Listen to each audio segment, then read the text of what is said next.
Next up, we're going to talk about tapes. As a mural artist, you're going to use tapes all the time. The main two would be gaffer tape and masking tape. I use these more than any tapes, and it's very important to get the right one for you. So gaffer tape is a really strong tape. It's good when you want to carry a ladder and tape something to it, or you want to tape the chalk line to the wall, or anything strong. Gaffer tape is going to be the one. It's saved my jobs many times. It's very useful. I love it. However, these are the ones that you get most of the time. But I found these smaller ones, and I find these ones are really, really cool. A lot of the time, this is the right width for what I want to do. And it's just a bit smaller in the pack. A lot of the time, I'll be taking the public transport when I'm working on the job, and I need to cram as many things in my bag or toolbox or whatever. So it just helps travel a bit lighter. If I'm taking the car, obviously I can take more things, but then parking is an issue, whatever. So these little tapes I really like. When it comes to masking tape, I like to get the 2-inch and 1-inch. 2-inch, say if I'm masking a stencil or something I'm doing, and then 1-inch is for the same reason, but at the same time it's a bit of a go-to for everything. Say I've got a roll of paper and I want to stop it going everywhere. I'll just put a bit of this, or I need to put something up together by my mum. It's just so easy to tear. It's brilliant. When it comes to the gaffer tape, I buy these little ones. They're from duct tape, and this is from Euro. I get these from car shops because if you go to your town and you find an automotive shop, it's very important for somebody who paints cars to have a tape that doesn't leave any residue. Because once you tape up a car, you've painted it, you put it in a booth, and you turn it into an oven.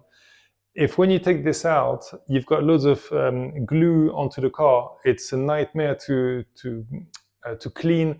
You don't want that. So they need to have really good tape, otherwise the painters obviously moan. So if you go to automotive shop, that's where you'll find the best tape. In my opinion, this is what's happened.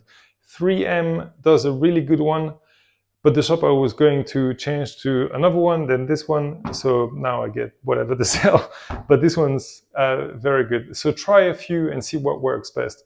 I just like one that sticks really well, but that comes off fairly easily.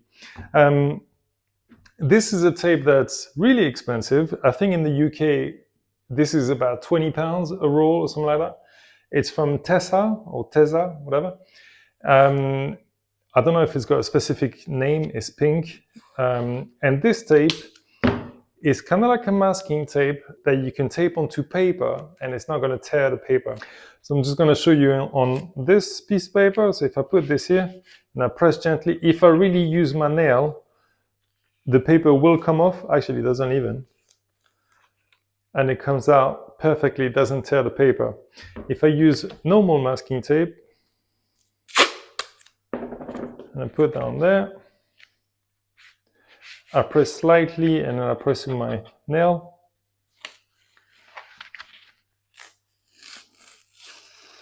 And then as you can see, it just tears the paper.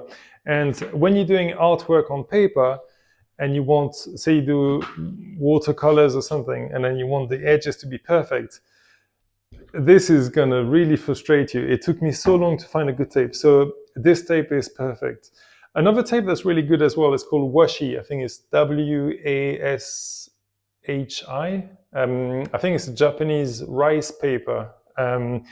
And it's very, very soft, and you can put that onto paper and it's the same, it won't tear. So this one and washi are really good, though I think washi is a bit cheaper. And last but not least, this is especially good for when you're doing airbrushing.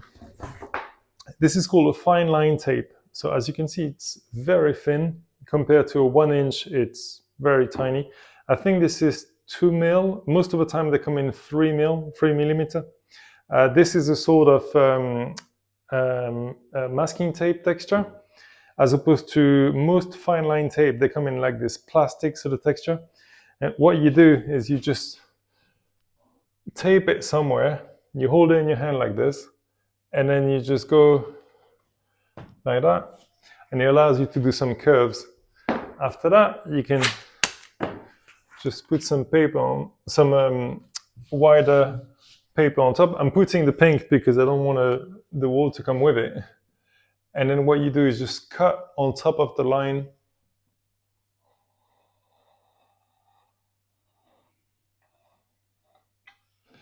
And then you just remove the bit that you don't want. And then it gives you some really good lines. So this is a really handy tape to have. Again, fine line tape. I'm not sure who makes this one. There are loads of different ones. So these are the main tapes that I use in my day-to-day work.